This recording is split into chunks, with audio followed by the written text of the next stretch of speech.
नमस्कार दोस्तों, कैसे आप सभी लोग। आज तारीख 17 फरवरी 2025 दिन सोमवार। हिंदी तिथि की बात की जाए तो आज कृष्ण पक्ष की पंचमी तिथि है। तो चलिए दोस्तों, एक बार फिर से हाजिर हो गए आपके सामने राजस्थान की आज की 40 और गर्मा गर्म बड़ी खबरों को लेकर। बताएंगे आपको सभी खबरों के बारे में विस्तार से, लेकिन उससे पहले आज की बड़ी खबरों पर, मुख्य समाचारों पर, टॉप हेडलाइंस पर एक नजर डाल लेते हैं। जयपुर में गृह मंत्री अमित शाह का दौरा स्थगित हुआ। अब गृह राज्य मंत्री आएंगे। सम्मेलन में कुल 110 पुरस्कार दिए जाएंगे। वहीं दोस्तों, कोटा में हुआ गैस कांड। एक एक कर स्टूडेंट्स होते गए बेहोश, आंखें जलने लगी थी, दम घुट रहा था। 48 घंटे डॉक्टरों की निगरानी में रहेगी छात्राएं। इसी के साथ ही केंद्रीय मंत्री बोले, फोन टैपिंग अशोक गहलोत सरकार की परंपरा थी। जिनके मुंह और हाथ काले हो, उन्हें दूसरों पर कालिख पोतने का कोई अधिकार नहीं है। वहीं दोस्तों, उपराष्ट्रपति जगदीप धनखड़ 18 फरवरी को जयपुर आएंगे। 40 के कार्यक्रम में व्यापारियों से करेंगे संवाद, राष्ट्र निर्माण पर अपने विचार व्यक्त करेंगे। इसी के साथ ही सीकर संभाग और नीमका थाना जिला बहाल करने की मांग। आज यानी सोमवार को वकील निकालेंगे मौन जुलूस, सभी कोर्ट में काम भी रखेंगे बंद। वहीं दोस्तों, पीएम मोदी और ट्रंप की मुलाकात से भारतीय और अमेरिकी समुदाय में उत्साह। भंडारी बोले, व्यापार और सहयोग के अवसर बढ़ेंगे, दोनों देशों को फायदा होगा। वहीं दोस्तों, राजस्थान को जल्द मिलेगी एक और वंदे भारत। बीकानेर से दिल्ली तक चलाई जाएगी ट्रेन। इसी के साथ ही दोस्तों, नई दिल्ली रेलवे स्टेशन पर 18 लोगों की मौत। राजस्थान के राज्यपाल और सीएम हुए दुखी। गहलोत और पायलट ने भी दिया इस पर बड़ा बयान। इसी के साथ ही राजस्थान में इस बार जल्द आएगी गर्मी। 18 फरवरी से बारिश का आईएमडी अलर्ट। बने रहिए दोस्तों, बताएंगे आपको प्रदेश की 40 बड़ी खबरों के बारे में विस्तार से। लेकिन उससे पहले अगर अभी तक आपने चैनल को सब्सक्राइब नहीं किया तो सबसे पहले चैनल को सब्सक्राइब कर दे, वीडियो को लाइक कर दे और अपना एक कमेंट जरूर कर दीजिएगा। नमस्कार दोस्तों, राजस्थान की आज की पहली और बड़ी खबर। जयपुर में गृह मंत्री अमित शाह का दौरा स्थगित हुआ। अब गृह राज्य मंत्री आएंगे। सम्मेलन में कुल 110 पुरस्कार दिए जाएंगे। देखिए, केंद्रीय गृह मंत्री अमित शाह का जयपुर दौरा स्थगित हो गया। पहले उनका आज यानी सोमवार को जयपुर आना प्रस्तावित था। उन्हें जयपुर में आयोजित होने जा रहे क्षेत्रीय राजभाषा सम्मेलन का उद्घाटन करना था। जयपुर के जेईसीसी में आयोजित होने वाले इस सम्मेलन का उद्घाटन अब केंद्रीय गृह राज्य मंत्री नित्यानंद राय और सीएम भजनलाल शर्मा करेंगे। हिंदी को राजभाषा के रूप में बढ़ावा देने के लिए सम्मेलन में हिंदी में उत्कृष्ट कार्य करने वाले विभिन्न कार्यालयों, बैंकों और उपक्रमों को विभिन्न श्रेणियों में पुरस्कार दिए जाएंगे। कोटा गैस कांड। एक एक करके स्टूडेंट्स होते गए बेहोश, आंखें जलने लगी थी, दम घुट रहा था। 48 घंटे डॉक्टरों की निगरानी में रहेगी छात्राएं। देखिए दोस्तों, इस खबर में आगे बढ़ने से पहले सबसे पहले आप लोगों को इनकी आप बीती बता देता हूँ। छात्रा नाम है देवंती। उसने बताया कि मेरी बहन का दम घुट रहा था। उसने मुझे बताया। मैंने इस बात की जानकारी फौरन टीचर को दी। इतनी देर में तो कई अन्य लड़कियां भी एक एक करके बेहोश होने लगी थी। इसके अलावा हेमंत कुमार, जो कि स्कूल स्टाफ है, उन्होंने बताया कि बेहोश होती बच्चियों को देखकर बाकी बच्चे घबरा गए थे। पहले 6 बच्चियों को हॉस्पिटल ले गए। इसके बाद 8 और लड़कियां गिर पड़ी थी, उन्हें भी हॉस्पिटल पहुंचाया। हॉस्पिटल में स्ट्रेचर तक नहीं मिला। वहीं दोस्तों, इन सब बयानों के बारे में जानकर आप घटना की गंभीरता का अंदाजा जरूर लगा सकते हैं। कोटा में अमोनिया गैस रिसाव की चपेट में आई बच्चियों की जान पर बनाई है। एक एक करके बेहोश हुई लड़कियों को 48 घंटे डॉक्टरों की निगरानी में रखा गया है। सबसे पहले दोस्तों, आपको बता दूं कि घटना कब और कहां हुई है। कोटा के सिमलिया के गड़ेपान गांव में चंबल फर्टिलाइजर्स केमिकल लिमिटेड यानी CFCL की फैक्ट्री है। फैक्ट्री के पास ही सरकारी हायर सेकेंडरी स्कूल भी है। फैक्ट्री स्कूल की बाउंड्री से अटैच है, जबकि फैक्ट्री का गेट 500 मीटर दूर है। स्कूल की कार्यवाहक प्रिंसिपल रंजना शर्मा ने बताया कि 15 फरवरी सुबह प्रेयर चल रही थी। इसी दौरान CFCL से गैस रिलीज की गई थी। इसके बाद स्कूल सहित आसपास के इलाकों में इसका असर होने लगा। घुटन और आंखों में जलन, उल्टियां तक होने लगी। 15 छात्राओं सहित 18 लोगों की तबीयत बिगड़ गई थी। इसमें 6 छात्राओं को नाजुक हालत में कोटा के JK लोन हॉस्पिटल में भर्ती करवाया गया। दोस्तों, जब हालत बिगड़ने लगी तो स्कूल से बच्चे दौड़कर ग्रामीणों के पास आए और बताया कि बच्चे बेहोश हो रहे हैं। ग्रामीणों ने फोन करके कंपनी को गैस रिलीज बंद करने को कहा। इसके बाद जैसे तैसे प्राइवेट गाड़ियों में बच्चों को लेकर 700 मीटर दूर CFCL कैंपस में स्थित हॉस्पिटल लेकर पहुंचे। वहीं शनिवार को ही NDRF की टीम भी गांव में पहुंच गई थी और लोगों से उनके स्वास्थ्य के बारे में जानकारी भी ली। दोस्तों, इसके अलावा आपको एक बात और बता दूं, गढ़ेपान के किसान सर्वोदय मंडल के अब्दुल हमीद गोड ने बताया कि किसानों ने कई बार कंपनी के बारे में शिकायत भी की है। इस कंपनी से निकलने वाले धुएं से फसलें झुलस जाती है। कंपनी से पहले भी रिसाव हो चुका है, कोई कार्रवाई नहीं होती। इस बार तो बच्चे इसकी चपेट में आ गए। किसानों ने कई बार विरोध किया, लेकिन कंपनी में कोई नहीं सुनता। केंद्रीय मंत्री बोले, फोन टैपिंग अशोक गहलोत सरकार की परंपरा थी। जिनके खुद के मुंह और हाथ काले हो, उन्हें दूसरों पर कालिख पोतने का अधिकार नहीं है। देखिए, गजेंद्र सिंह शेखावत ने फोन टैपिंग मामले को लेकर पूर्व सीएम अशोक गहलोत पर निशाना साधा। उन्होंने कहा कि फोन टैपिंग बीजेपी की परंपरा नहीं, ये राजस्थान की पूर्व की अशोक गहलोत सरकार की परंपरा थी। उन्होंने इस तरह के पाप किए हैं जिसकी सजा उन्हें किसी न किसी दिन निश्चित ही भारत की न्यायपालिका देगी। शेखावत ने कहा, जिनके खुद के मुंह और हाथ काले हो उन्हें दूसरों पर कालिख पोतने का कोई अधिकार नहीं है। दिल्ली चुनाव के नतीजों पर शेखावत ने कहा कि कांग्रेस कार्यकर्ताओं में 0 नंबर पर कोई सनसनी नहीं होती, ये नंबर उनकी आदत बन चुका है। शेखावत बीते दिन सीकर के बीजेपी कार्यालय में प्रबुद्ध जनों की संगोष्ठी को संबोधित करने पहुंचे थे। इसके अलावा गजेंद्र सिंह शेखावत ने अशोक गहलोत के द्वारा फोन टैपिंग के मामले पर की गई टिप्पणी पर कहा कि अशोक गहलोत को टिप्पणी करने से पहले जो ऑन इन्फॉर्मेशन बयान कोर्ट में उनके ओएसडी ने फोन टैपिंग को लेकर दिए हैं, उनको देखकर टिप्पणी करनी चाहिए थी।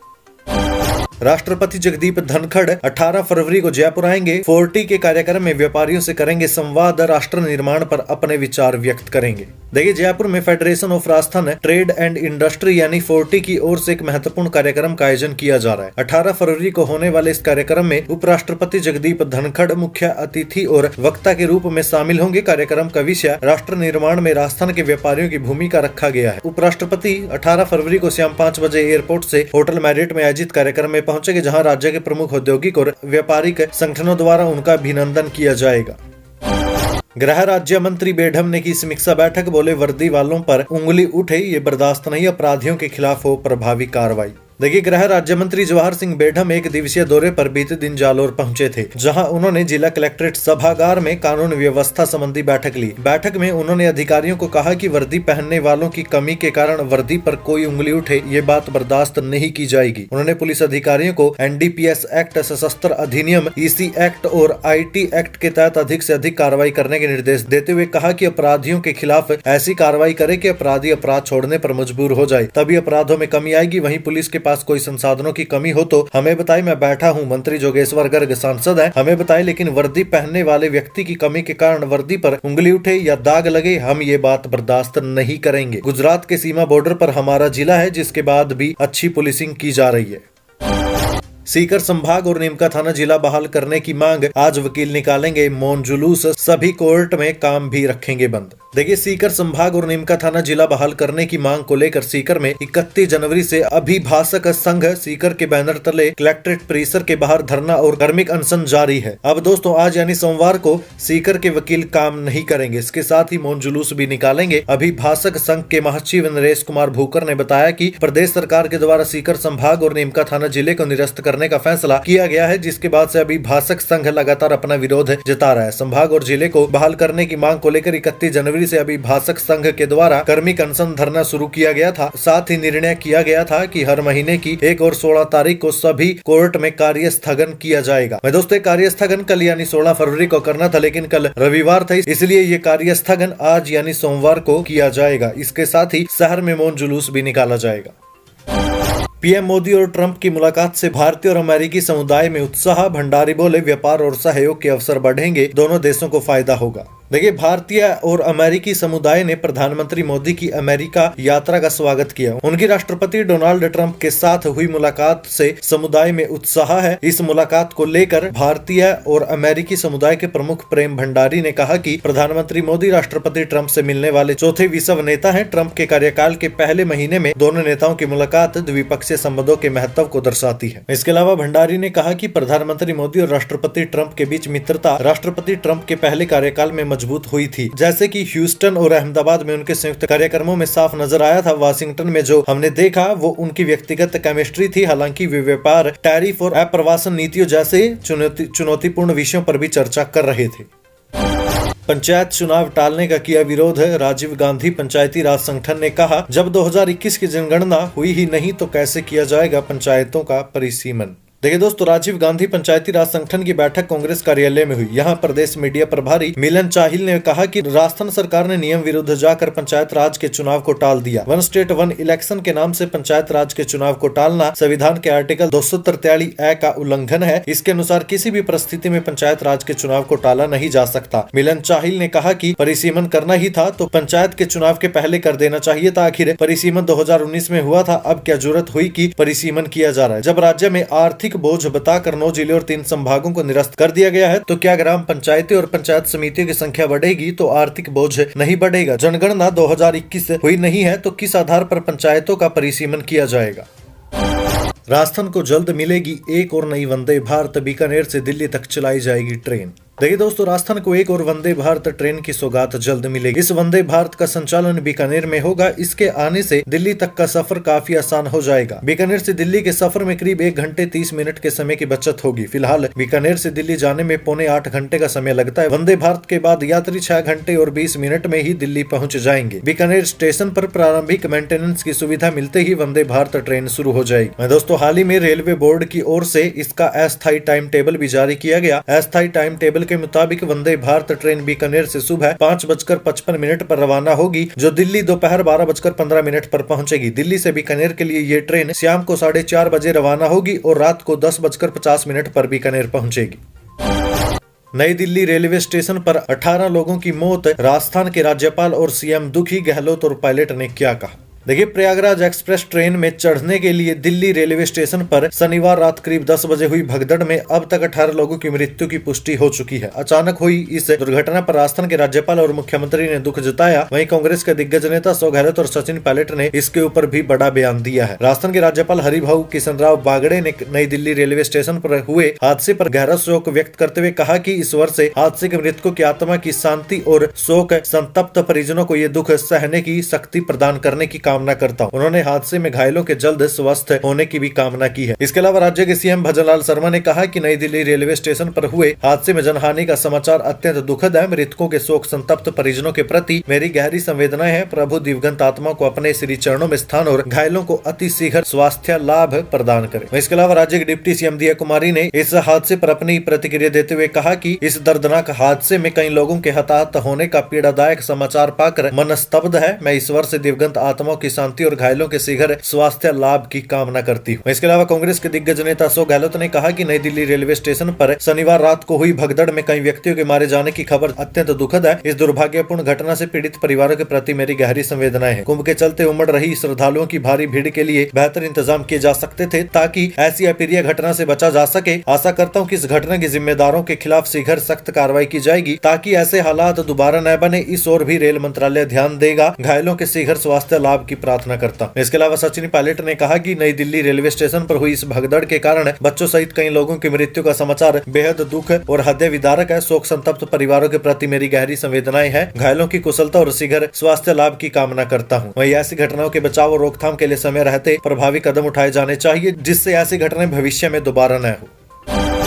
जयपुर नगर निगम परिसीमन पर आया बड़ा अपडेट। नगर निगम क्षेत्र में शामिल होंगी कई पंचायतें, बगरू और झोटवाड़ा को मिलेगा बड़ा लाभ। देखिए, जयपुर के दोनों नगर निगमों की सीमाएं एक होगी और विस्तार भी किया जाएगा। शहर से सटे ग्रामीण इलाकों को नगर निगम में शामिल करने की योजना है जिससे झोटवाड़ा और बगरू विधानसभा क्षेत्रों को सबसे अधिक लाभ मिलेगा। इसके अलावा आमेर और आदर्श नगर विधानसभा के कुछ ग्रामीण क्षेत्र भी निगम सीमा में जोड़े जाएंगे। राजस्थान में इस बार जल्द आएगी गर्मी, 18 फरवरी से बारिश का IMD अलर्ट। देखिए दोस्तों, राजस्थान में मौसम में आ रहे बदलाव का असर रबी की फसल पर पड़ सकता है। मौसम विभाग का नया प्रेडिक्शन है कि राजस्थान में 18 फरवरी से एक पश्चिमी विक्षोभ एक्टिव होने की संभावना है जिससे राजस्थान में मौसम बदल सकता है। कहीं कहीं हल्की बारिश या बूंदाबांदी होने की भी संभावना है। दोस्तों, राजस्थान में इस बार गर्मी का आगाज जल्द होगा। मौसम केंद्र की ओर से ऐसा अनुमान लगाया जा रहा है। दोस्तों, इसके पीछे का कारण है कि फरवरी महीने में प्रदेश में दिन का अधिकतम तापमान 36 डिग्री सेल्सियस तक पहुँच रहा है। मौसम में आ रहे इस बदलाव से इस बार सर्दियों के दिन कम हो रही है। हालांकि मौसम विभाग ने अभी तक पूरी तरह से सर्दी के विदा होने की अधिकृत घोषणा तो नहीं की। वहीं मौसम केंद्र जयपुर के निदेशक राधेश्याम शर्मा के अनुसार मौसम में आ रहे बदलाव का असर रबी की फसल पर पड़ सकता है। इसके लिए मौसम केंद्र ने एडवाइजरी भी जारी की है। सिर्फ 4 घंटे में ही 4 करोड़ की संपत्ति मिली, पूरे दिन तक चली कार्रवाई। आमदनी से 200% ज्यादा संपत्ति अर्जित की अफसर ने। देखिए, राजस्थान में भ्रष्टाचार निरोधक ब्यूरो ने बड़ी कार्रवाई करते हुए सार्वजनिक निर्माण विभाग के अधिशासी अभियंता दीपक कुमार मित्तल के खिलाफ आमदनी से अधिक संपत्ति के मामले में छापेमारी की। ये छापेमारी जयपुर, जोधपुर, उदयपुर और फरीदाबाद सहित आधा दर्जन ठिकानों पर की गई जिसमें करोड़ों की चल अचल संपत्ति का खुलासा हुआ है। दोस्तों, ये कार्रवाई बीते दिन सुबह ACB की टीम ने एक साथ कई स्थानों पर की है। बताया जा रहा है कि शुरुआती सिर्फ 4 घंटे में ही 4 करोड़ से भी ज्यादा की प्रॉपर्टी से पर्दा उठ गया। वहीं दोस्तों, ये कार्रवाई बीते पूरे दिन तक चली है। अभी आगे की कार्रवाई सफाई को लेकर कोई अपडेट नहीं आई। वहीं दोस्तों बस इतना पता चला है कि जांच में सामने आया कि अभियंता दीपक मित्तल ने अपनी वैध आमदनी से 203% अधिक संपत्ति अर्जित की है। वासुदेव देवनानी की पहल प्रमुख दलों के 8 नेताओं को वार्ता के लिए आज बुलाया।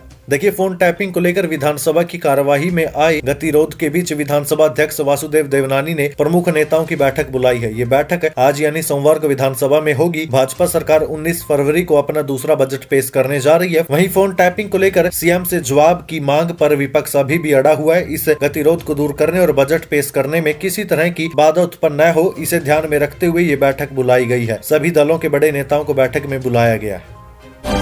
सीएनजी से भरे ट्रक और बस में टक्कर, गैस रिसाव हुआ, खिड़कियों से कूदकर भागे यात्री। जयपुर से बीकानेर हाईवे पर ट्रैफिक रोका, 5 किलोमीटर लंबा जाम लगा। देखिए, सीकर जिले में लोक परिवहन बस को सीएनजी सिलेंडर से भरे ट्रक ने टक्कर मार दी। टक्कर होते ही ट्रक से तेजी से गैस लीक होने लगी। इससे बस में सवार यात्रियों में हड़कंप मच गया। स्थानीय लोगों और यात्रियों ने तुरंत प्रशासन को सूचना दी। गैस रिसाव के खतरे को देखते हुए प्रशासन ने हाईवे पर ट्रैफिक रोक दिया। इसी दौरान करीब 5 किलोमीटर लंबा जाम भी लग गया। हादसा फतेहपुर कस्बे में बीते दिन शाम करीब 4 बजे का है। 4 थानों की पुलिस के पहरे में निकली बिंदोरी। दलित दूल्हे को घोड़ी पर न बैठने देने की धमकी दी थी, 60 जवान तैनात रहे। देखिए दोस्तों, झुंझुनू में शनिवार को 4 थानों की पुलिस के पहरे में दलित दूल्हे की बिंदोरी निकाली गई। बिंदोरी के दौरान दूल्हे और उसके परिजनों की सुरक्षा के लिए पुलिस के 60 जवान तैनात रहे। मामला मेहाड़ा थाना इलाके की त्योदा पंचायत के गोविंदासपुरा गांव का है। दरअसल पुलिस को दलित दूल्हे को घोड़ी पर न बैठने देने की शिकायत मिली थी। थानाधिकारी भजना राम ने बताया कि 15 फरवरी को गोविंदासपुरा के राकेश कुमार पुत्र मदन लाल की शादी थी। 9 फरवरी को राकेश का लगन और टीका का कार्यक्रम था। इस दौरान कुछ युवकों ने परिवार के लोगों को शादी के दिन राकेश की बिंदोरी घोड़ी पर न निकालने की धमकी दी थी। इस पर मदन लाल ने उसी दिन मेहाड़ा थाने में शिकायत दी थी। पुलिस ने गांव में पहुंचकर 15 से ज्यादा लोगों को पाबंद भी किया था। हथियार के साथ रील अपलोड करने वाला युवक अरेस्ट। नकली पिस्टल के साथ शेयर की वीडियो, पुलिस ने पूरे जिले में चलाया अभियान।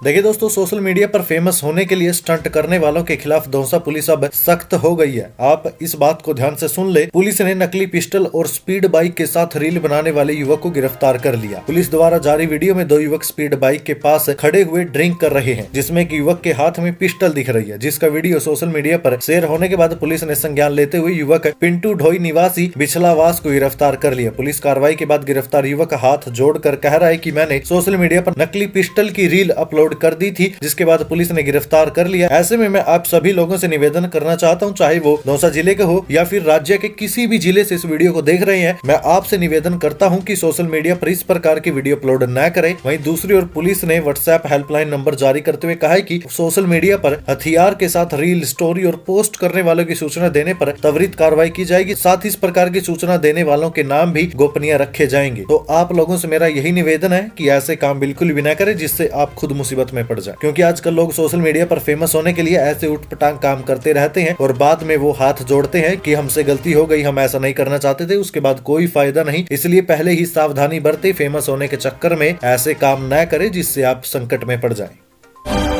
उदयपुर में बॉयफ्रेंड ने गर्लफ्रेंड को मारकर जलाई थी लाश। एसयूवी में शमशान ले गया शव। बोला पैसे मांगती थी, शादी के लिए बना रही थी दबाव। देखिए, उदयपुर के शमशान में रात को युवती की जलती लाश मिलने का मामला आजकल सुर्खियों में। अब इस मामले का पुलिस ने खुलासा भी कर दिया। पुलिस ने युवती के हत्यारे बॉयफ्रेंड को गिरफ्तार किया है। पुलिस की पूछताछ में उसने अपना जुर्म भी कबूल कर लिया। पूछताछ में बॉयफ्रेंड ने बताया कि वो गर्लफ्रेंड की रुपयों की डिमांड और शादी करने के दबाव के चलते मानसिक तनाव में था। ऐसे में उसने अपनी गर्लफ्रेंड को मारने का प्लान बनाया। वो अपनी गर्लफ्रेंड से मिलने उसके फ्लैट पर गया। मौका पाकर उसने गर्लफ्रेंड का गला दबाकर उसे मार डाला। इसके बाद सबूत मिटाने के लिए शव को अपनी एसयूवी कार में डाला और मदार गांव के शमशान में ले गया। यहाँ उसने पेट्रोल छिड़का और शव को आग लगाकर वो फरार हो गया।